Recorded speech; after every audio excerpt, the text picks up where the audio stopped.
Thanks a lot.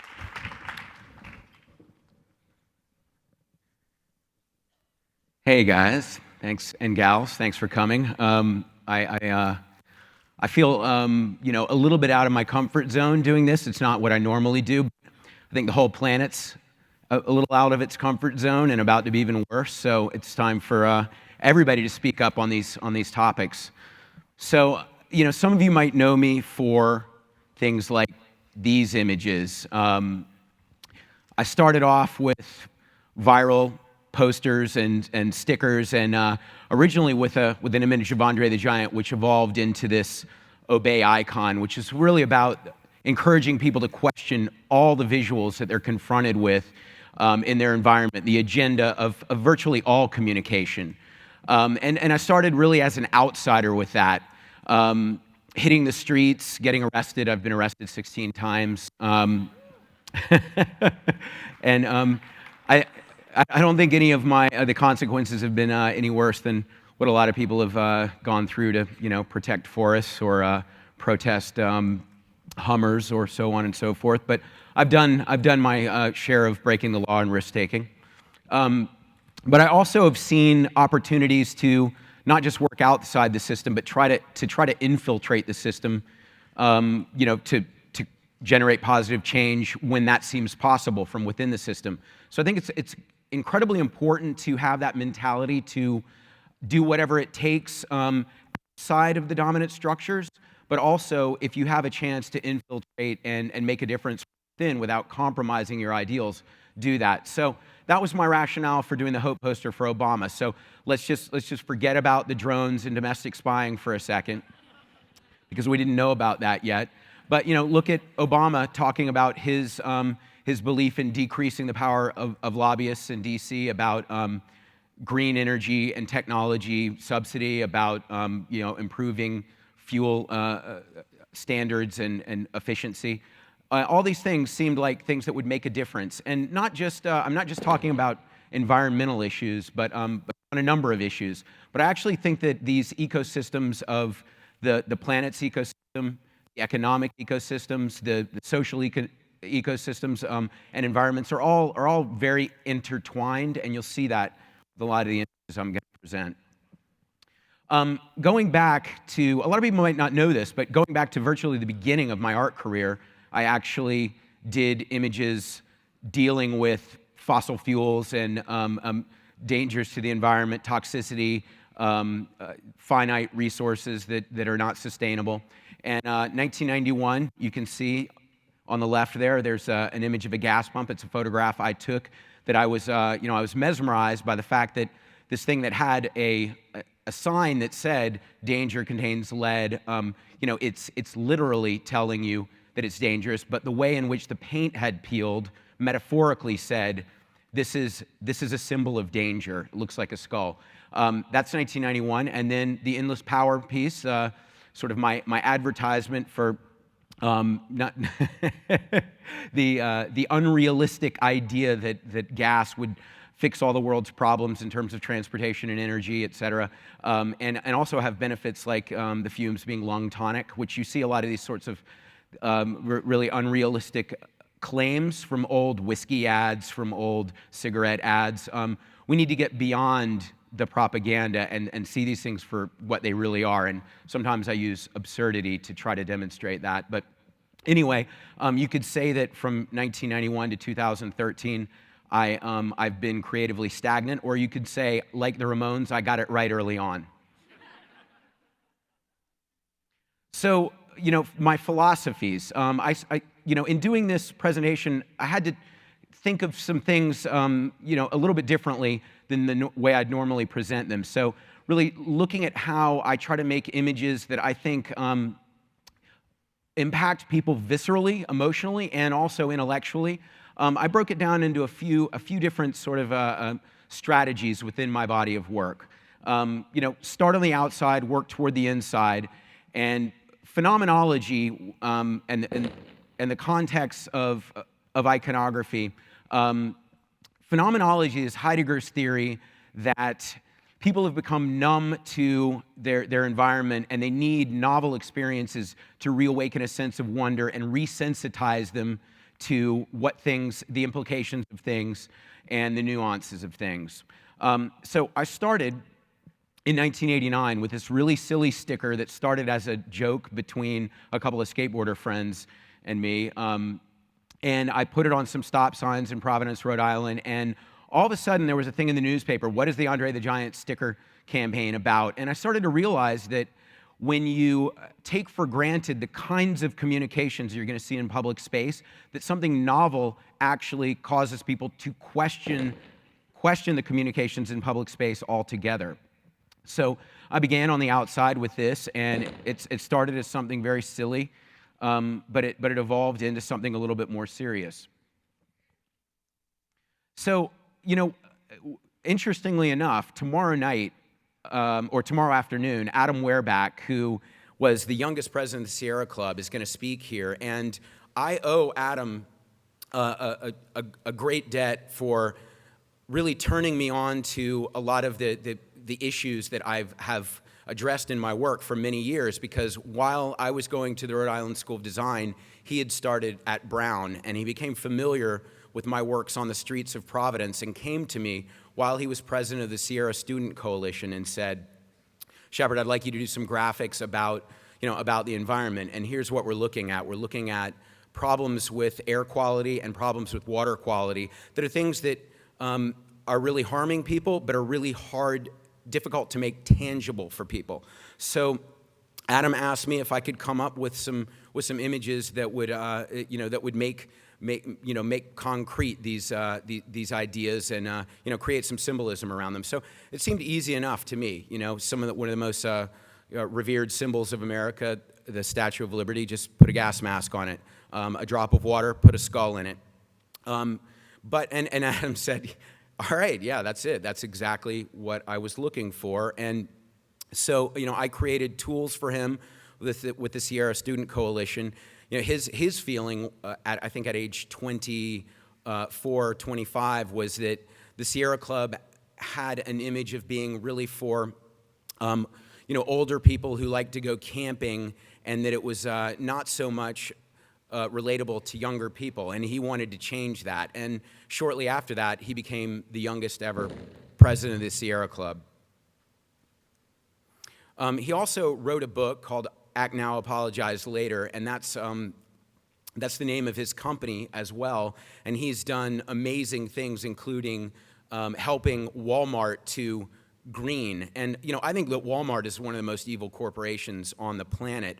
But when you think that they consume as much as many countries combined, the idea that they could be more green in what they were doing that would impact their bottom line in a positive way, and also decrease their carbon footprint, it actually demonstrates that anything is possible, because these are some bad people. And so this idea that doing the right thing for the planet and doing the right thing for business are mutually exclusive, Adam has disproven that theory with Walmart, and I applaud him for that. So yes, my presentation isn't just about being the hype man. I'm Fred Wesley for Adam for tomorrow, but that's James Brown's Flavor Flav. Maybe that's a more relatable metaphor. But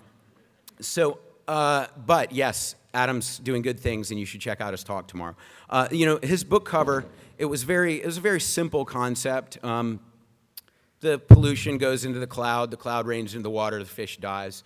But sometimes I think that these things are very intangible to a lot of people, and certain people with the most to gain from distorting how these issues are perceived will really create a lot of propaganda, a lot of disinformation, a lot of misinformation, and sometimes you just need something that's very, very direct to cut back through all the bullshit. Working with Adam really led me to being able to work with several different organizations, because Adam, being the president of the Sierra Club, a lot of people came to him and said, hey, we have this initiative, we have this campaign. Can you help find us, a way to brand them, to create imagery around them, to make compelling logos for them? So I was able to work with SaveOurEnvironment.org, which was, it's now defunct, I think, but it was helmed by Mike D at the time, which for me, anything to put something I was doing in front of Mike D from the Beastie Boys was a really exciting opportunity, and it was a good cause, renewable energy. So I made a graphic for that, and then this paper campaign was basically about encouraging Staples to try to use more recycled content. Both of these things were, me taking that inside-outside strategy that I've talked about and getting to not just make images for myself, but make images that serve organizations, that help them to communicate their message. So, it's really great. I've always had that punk rock attitude that I can make images and I can proliferate them on the street, through my website. I can make T-shirts. But when the opportunities are there to partner with organizations and use their infrastructure to help spread the message and help them to do what they're most qualified to do and will benefit them the most, that's a great opportunity, and I always try to take those opportunities. Of course, most of these things are either free or they don't pay well, but we will hopefully have more time on the planet if these things make it a difference. This is another image these are all from the 90s, and I don't want to say that my care about the environment was not as deep or as genuine as it is now, but it wasn't as deep or as genuine as it is now. A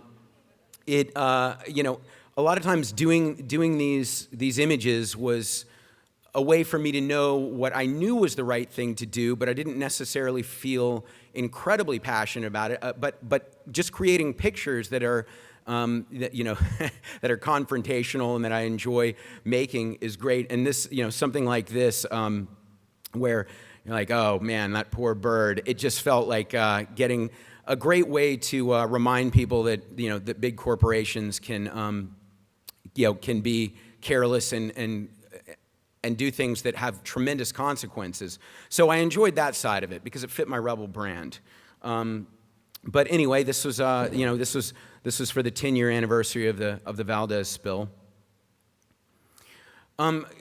This is another example. I've been talking about that inside-outside strategy in my work, and I think that this windmill image, even though it's a much newer image, and it is in the era where I do genuinely and passionately really care about what's going on in the environment. It's good because I created the image on the left for my own poster. It wasn't catalyzed by an organization coming to me. It was just that I felt that during the Bush years that the symbols of Americana, the Wild West, the flag, stars and stripes, all of that had been sort of hijacked by the right, and I felt that it was time to reclaim it for what I think really should be for everyone. And if you look at the ethos behind the original rationale to create national parks and spaces that were preserved, those spaces were created by people who really are progressive, conservative in conserving the space, yes, but the ideology to not just sell it off for business actually is in our modern interpretation very progressive. So when I created that image, I happen to be friends with the former communications director of MoveOn.org. She saw the poster and said, "What do you think about us using this for our Clean Energy for America Power Up campaign?" I said, "Yeah, absolutely. Let's do that." And I promoted it through my website. We did an event at the Andy Warhol Museum in Pittsburgh, and we created thousands and thousands of posters and stickers, which were disseminated through the Move On network. And I've seen a few on some cars here and there in LA, which is always great, where everyone drives a Prius anyway. But the most amazing thing for me was when I went home to South Carolina, where I grew up, and I saw a couple of the Move On Clean Energy for America stickers on cars there that weren't just the cars my parents own. Every little bit, I think, does make a difference. So, yeah, my second philosophy, make the invisible visible. And there's a lot of crossover in what I'm saying, so please don't say, oh, well, you sort of talked about that concept in the previous section. Because it's all a little bit muddy, and I'm creating the different chapters. Just to give some bullet points. But the idea of the metaphorical versus the literal, painting the picture versus stating the facts, and going back to the gas pump image, it literally says on the gas pump that, danger, this contains lead, warning, flammable. But I actually think it's much more powerful to see the way the paint's peeled as the skull. Things that connect with people emotionally, that resonate emotionally, I think go a lot further in terms of shifting people's perceptions about issues, because when you feel it emotionally, you want to justify it intellectually. So I'm trying to create layers in my pieces, like a good song. Sucks you in with a great melody, with a great beat, and then you actually pay attention to the lyrics. And some of my favorite musicians are people like Neil Young, The Clash, Public Enemy, the Dead Kennedys, Bob Dylan, Bob Marley, people that did a really, really fantastic job of merging, the visceral and the intellectual. So I strive to do that in my work, and you never know whether you're going to get someone in your audience that's very, very up on an issue, and I hope that that my standpoint on something is authentic enough and credible enough to appeal to them. But usually I'm trying to reach the person that's probably never pondered the issue, and I need to, even if I'm in a very rudimentary way touching on something that I think is important, that I'm seducing them to really consider it in a way they've never considered. So this image is called Evolve, Devolve, and it's a pretty simple concept. It's an old-fashioned windmill on the left with a nicer sky over there, and there's an analogy, a direct visual analogy between the shape of the old-fashioned windmill and the shape of the oil derrick over on the right, and and of course everyone knows that there are a lot of hazards to oil and gas in terms of environmental impact and flammability, any things that are very obvious. But sometimes I think the idea that we've had an energy source that was renewable, but then I don't want to say in our gluttony, but maybe in our unrealistic assumption that discovering oil and gas was going to be the way to get there faster, that we have plenty of it, that now that we know that that's not the case, let's evolve again.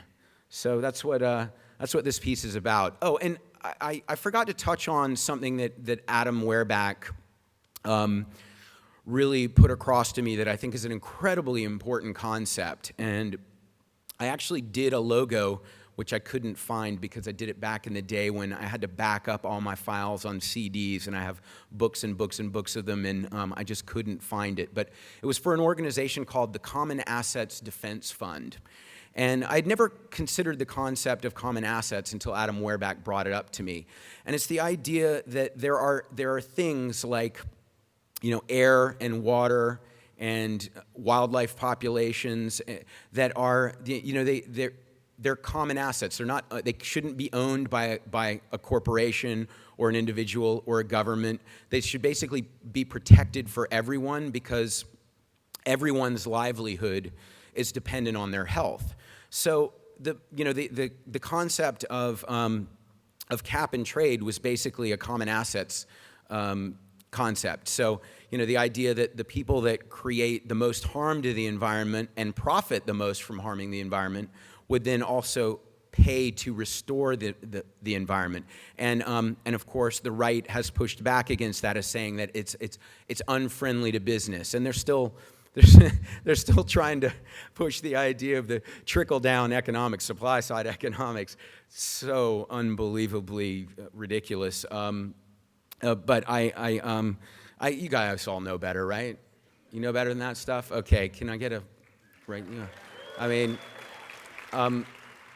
but in a lot of ways, in my work, the concept of common assets, it's somewhat abstract, really, unless you make pictures of the things. So the idea of the environment as something aesthetic and beautiful and appealing, that could actually deteriorate and not be something for all of us to enjoy. I actually think that's pretty powerful and that's pretty motivating. And and the idea that the water level is going to rise if you live in Miami, that's not that appealing. But sometimes talking about it doesn't serve things as directly, as immediately as making a picture about it. I also, I try to have a bit of a sense of humor, but these sunsets are to die for. When I lived in Providence, Rhode Island, while I was going to art school at the Rhode Island School of Design, there were a lot of really beautiful sunsets there. And I don't actually know how scientific this is, because, Providence is where the movie Dumb and Dumber was made, about people from Providence. It's got Brown and RISD, and nearby in Boston they've got Harvard and MIT and everything. But yeah, coming from the South, where I thought that intellectually I was from like the bottom of the gene pool, I got to Providence, was like, I'm good. But one of the things that I was told about the extraordinary sunsets in Providence is that it was because there were so many factories in Providence, and that the prismatic effect of the pollution yielded these really, really gorgeous sunsets. And so when I was in Brooklyn at one point, looking over into Manhattan, there was a nice sunset, and I took a photograph of it. And and Providence's sunsets, and my view from Brooklyn was the inspiration for this piece, along with a little bit of satirizing the Norman Rockwell view of the nuclear family. This piece is called America's Favorite, and it's clearly it's a gas station. It's about this sort of romance with with the road and gas stations. I don't know how many of you know Ed Ruscha's Standard Station. It's a really incredible art piece, I think, a piece of pop art from the 60s. But frequently in my work, I'm trying to find a way to indulge in something that I'm moved by aesthetically, but also tackle an issue that's important. And it's it's the combination of these things that drive the piece. And so with this, I think there's a really great architecture to the gas station, but it being it feeling like twilight, I think, literally, but metaphorically, we're in the twilight of this dependence on fossil fuels. It's a finite resource, and there's a factory in the background. I guess you could say that the writing's on the wall. A lot of these images, I think, are very self-explanatory. So, coming up here to talk for an hour about it, I feel a little bit ridiculous. But a lot of people say, hey, I don't know if I've got the right interpretation of art, so you can just say, well, neither does Shepard Fairey, so I feel totally confident in my interpretation. So to get back to this idea of making the invisible visible, there's a book from the 60s called that Rachel Carson wrote, called The Silent Spring, and it was about the effects of DDT and how over time, if the effects get out of control, there could be a spring without the sound of birds. And do you want to imagine a world where you don't hear birds in the spring? And sometimes I think evocative and provocative metaphors like that, things that conjure something that is difficult to conjure with statistics are very important. And these images of guys in gas masks, it's pretty heavy-handed. But I also think when you look at some of the statistics about pollution, the idea of having to wear a gas mask, it's not as big a stretch as it ought to be. And with an image like the one on the right, I don't want my taxes to pay for the New World Order. That was about the things we're doing to the environment. It was about what we were doing in Iraq at the time. Sometimes I'm layering multiple issues into a symbol. And the one on the left, which is called visual pollution, which was actually me sort of making fun of myself also for talking about how to make the world a better place and then going and putting a bunch of garbage up on the streets.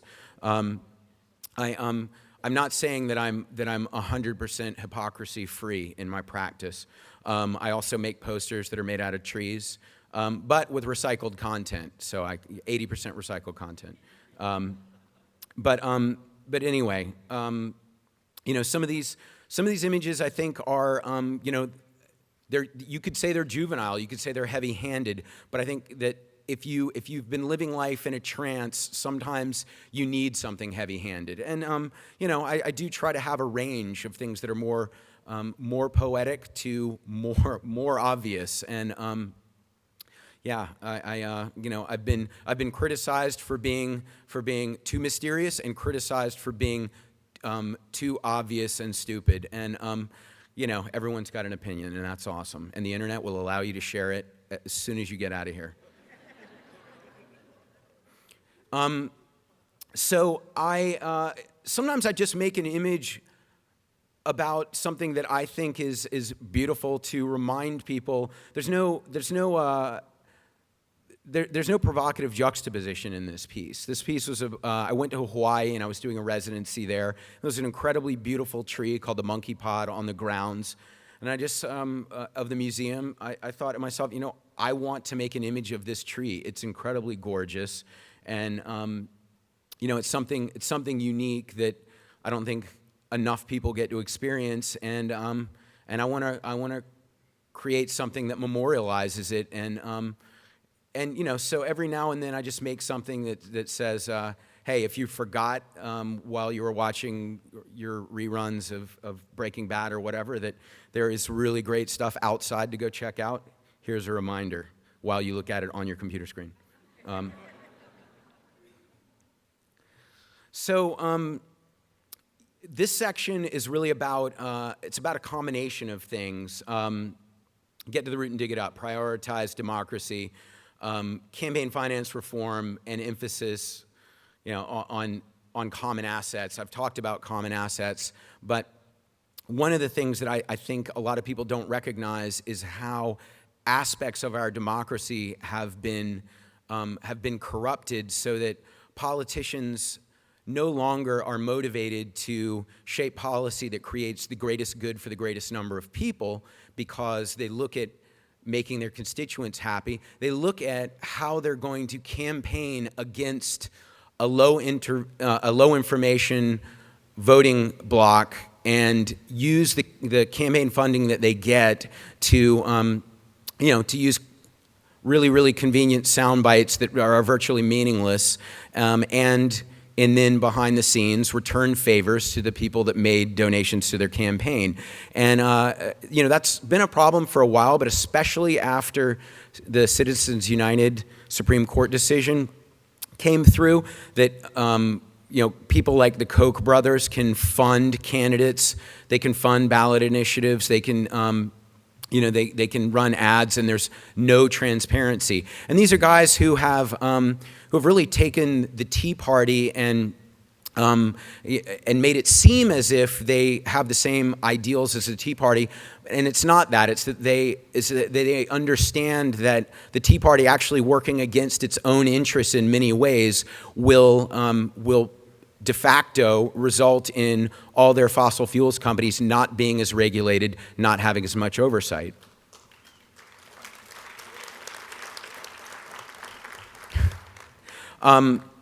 So yeah, I did this poster and a series of poster called Reagan and Friends. These came out about 8 months before Occupy started. So as you can see, I'm way ahead of the curve. But no, I mean, I loved the Occupy movement, and that's another hour-long discussion. But one of the things that I have seen as a big root of problems, socially, environmentally, many anything that doesn't benefit the 1% or the 0.1% has come down to the way that campaign finance has corrupted politics. And a lot of the deregulation started with Reagan and union busting, and so I used Reagan as a symbol. Also because I love the dead Kennedys and they vilified Reagan a lot, so I had to jump on that bandwagon. This piece is called Two Sides of it's the bad side of capitalism. I did a series called The Two Sides of Capitalism. And, I get sick of people using these reductive narratives like, oh, money's the root of all evil. And, money is it's a form of exchange. And the problem with capitalism is that when you accumulate money and that gives you leverage, that it's too easy to manipulate the system to oppress. So, I did a good side of capitalism, which I'm not showing, which was about the traditional concept of the American dream, that if you work really hard, you're resourceful, you come up with your own means of production, that you can, you can live somewhat ideally, and no matter what strata of society you come from, you can live life on your terms, and I love that idea. But the problem with the dark side of the American dream is that it's this entitlement that I get to do things the way I want, regardless of how it impacts everyone else, and that's my birthright, and it's dog eat dog. And one of the things I see with a lot of libertarians is when it's convenient for me to utilize the fabric of society, the structures of society, use the roads, have my sewage and my trash taken out, send my kids to school, I'm all for that. When it's inconvenient, it's dog eat dog, every man and woman for him or herself. And I think that that's a cowardly way to live your life. So the idea that understanding that we're social creatures and that we benefit from society, but also wanting to have self-determination, that you live life on your terms. Those things are not mutually exclusive, and they shouldn't be, but understanding that it's just a sensitive balance of just not being a dick, That's all there is to it. Just don't be a dick. And so, to get to where I am now, it took a few things. It took me seeing an inconvenient truth, and that's why I'm wearing a Judas Prius T-shirt right now. I got a Prius right after I saw an inconvenient truth in 2006 or whenever it came out, and it was powerful because I just had a daughter in 2005, and now my wife and I have two daughters, and thinking not about, hey, this is my planet to ruin and have fun in for the amount of time this material lasts. I actually had to think about my kids and everyone else's kids. Once you have your kid, all of a sudden your empathy for everyone else's kid goes way up. The kid crying on the airplane, spitting up everywhere. You're not nearly as upset by that because it might be you the next time. But I really started to think about, about future generations and what they're going to inherit, and the short-sightedness of some of our policies.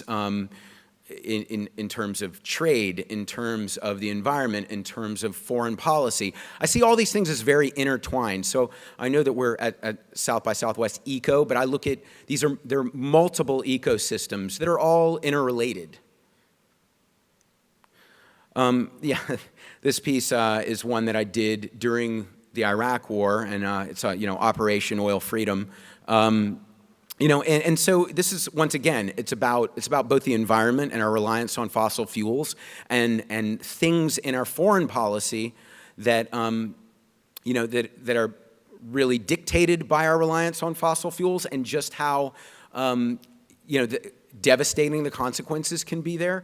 When you look at the expense, financial expense, the lives lost, American and Iraqi, Afghanistani, there's a tremendous amount of impact from all that. So I just try to make images that crystallize these relationships. This is an image that a lot of people might not see the direct correlation, but it's enjoy small privileges, ignore large transgressions. And I think it's about, once again, the dark side of the American dream, that there's so many things that we're absolutely spoiled to have at our disposal at all times that it's very, very easy to be entertained and distracted. And I think a lot of the people that benefit the most by the public being distracted, misinformed, they're very, very happy for these social media and TV and fast fashion and all those things to keep you distracted, so that you just don't deal with the large transgressions. And what's happening to the planet is the biggest transgression there could be. And I just think that it's extremely important to just, carve out a few minutes, in your day to try to be, or your week, your month, to be informed and, vote accordingly and use whatever tools you have at your disposal to share your opinion. I think that one of the reasons that a lot of progressive issues are sort of ignored by the candidates is that they understand that it's a fairly apathetic block of voters, that it may not make a difference whether they really address those things or not. When you look at the debates, so many important issues are completely ignored in the debates. They're spending more time on immigration reform than, or illegal immigration. They should be spending a lot of time on immigration reform. I mean, basically, white people are the newest people in North America, right? We're the immigrants, right? The most recent immigrants. I think I am. But anyway. This is a piece. A lot of my work over the years has sort of been about appropriating symbols and pre-existing narratives and subverting them. So this piece was based on the cover of a Mexican textbook that it had the factory and and the oil derrick, and the sun was happy, and I just put the skull in the pool of oil and made the sun crying instead. And technology is really great, but nature and technology need to be in synchronicity. They need to be in harmony. They need to be symbiotic. Not that, hey, this technology is going to allow us to just destroy things faster. So I think that pushing for that kind of technology is really important. Thanks. This idea, I've touched on this, but that art can't be just evocative or provocative. It has to be both. There has to be emotional and intellectual appeal. And one of the things that I see in a lot of movements is this this concern that just how accurate your facts are, how rigorous your and disciplined your message is paramount. But if it doesn't connect with people emotionally, it doesn't matter how well vetted the information is if people don't bother to pay attention to the information. So in some ways, what I'm doing is not trying to be the person that will wow you with the facts. It's that I might deliver you to the doorstep of the person that has the facts. So this is an image that I made after the BP spill in the Gulf in 2010, and it's called Dark Wave. A couple of alternate names were Water is the New Black, and this new wave's a little slick for my taste. But if you can see in the foreground, there's the oily water. And a lot of people don't even notice that because they just notice that the sky and the wave and the ripples on the water are very appealing. So, I think that doing something of, that's like the Valdez piece, that works for some people. Some people like to be confrontational, they like to be agitational. Other people just want a really nice image. And I use this image, I created it for myself, but I also donated a portion of the money to the NRDC, and I gave the image to the NRDC to use as a tool. And a lot of the images that I do, I donate money. And what I call this technique is, just conscientious capitalism. That you can be a capitalist and an altruist simultaneously. That a lot of people think, oh well, if you want to please your shareholders or whatever, then you just have to squeeze as much profit out, no matter what the human consequences, the environmental consequences are. I think there are plenty of models out there that that deviate from that mentality, and I think that it's important to demonstrate that, because people can't just be motivated by guilt. You can't just say, hey, you want to make a donation to this thing because you have enough money to do so, and there's poor starving people here, they need a well, they're dirty, their drinking water's dirty. Guilt can only get you so far. Sometimes it has to be about making something appealing that you want to live with. So I've tried to make a lot of images that can help a cause, but also be appealing for people to live with. This image is called Moon over Biloxi, and it's inspired by, Biloxi was one of the places affected by the BP spill. I made this image at the same time I made the dark wave. And, there's a sheen of oil there on the beach, and you can see the oil derrick off in the distance. The song Moon Over Marin by the Dead Kennedys was about an oil spill off Marin, and in the song Jello Biafra's talking about the fumes are so bad that you can only go outside without with a gas mask on to be outside, and that the only moonlight you can get without a gas mask is electric. So what I had to say about this piece was, if we don't take care of the planet, there's always going to be moonlight, but what it's illuminating is going to be in question.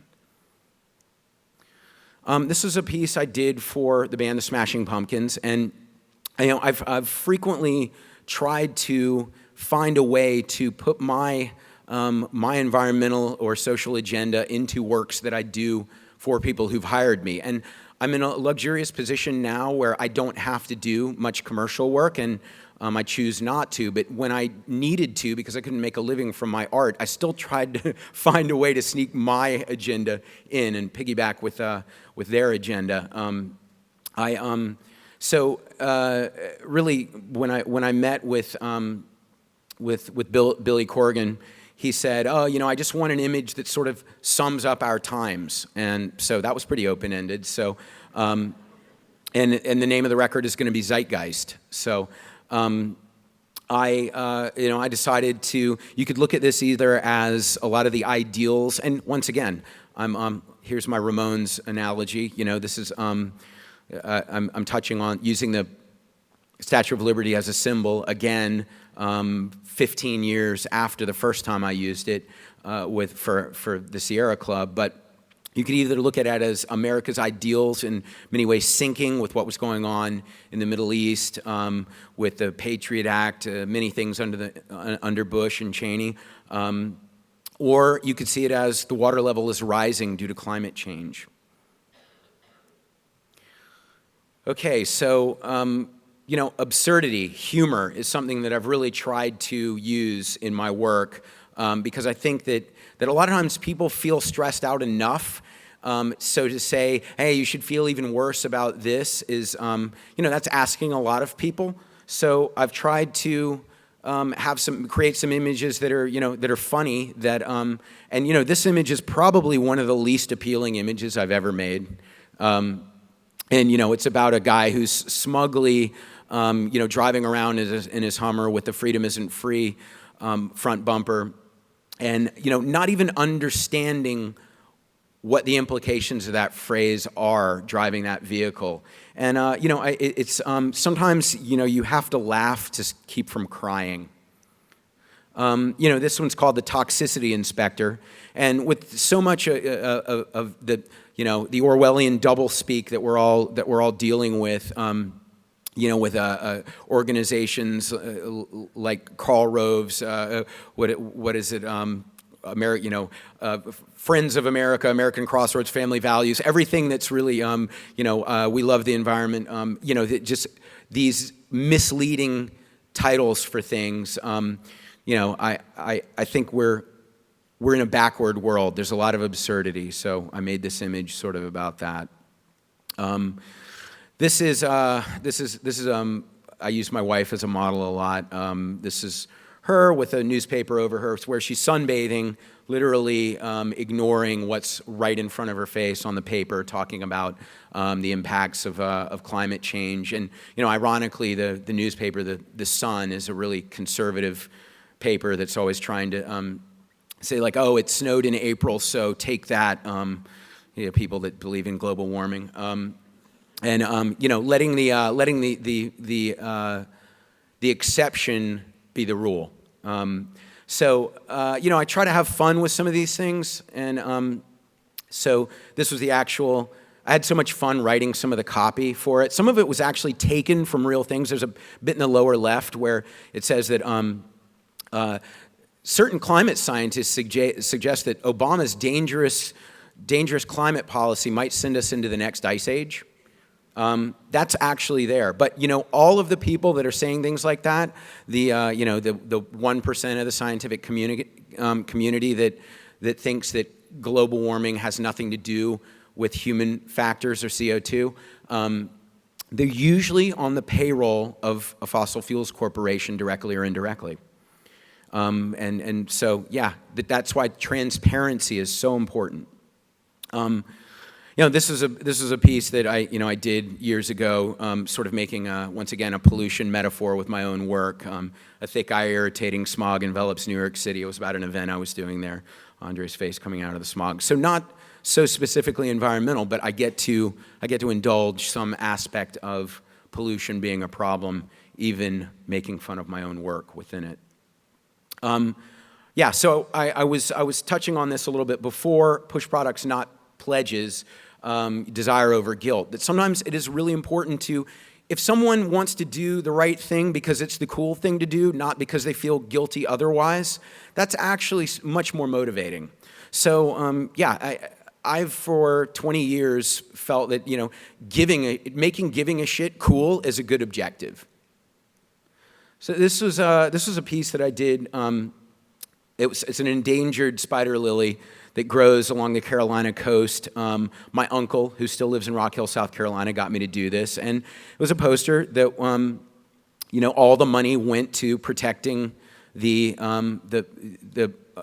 area of the Catawba River where this endangered lily exists. And I tried to just make an appealing poster that people would buy, and a lot of people bought this that would not have gone to the Catawba River spider lily website and PayPal'd a donation in.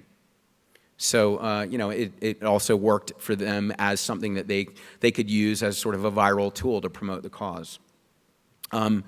This is something that through my clothing line, I do an awareness program 4 times a year where all the profits from the t-shirts go to a cause, and I usually make posters of the same images. But this was for in conjunction with a documentary called 180 South about a dam that was proposed for the Patagonia region, and about the tremendous impact that it would have. But we raised I think over $100,000 to try to protect that area through my clothing line, and increased awareness about the cause.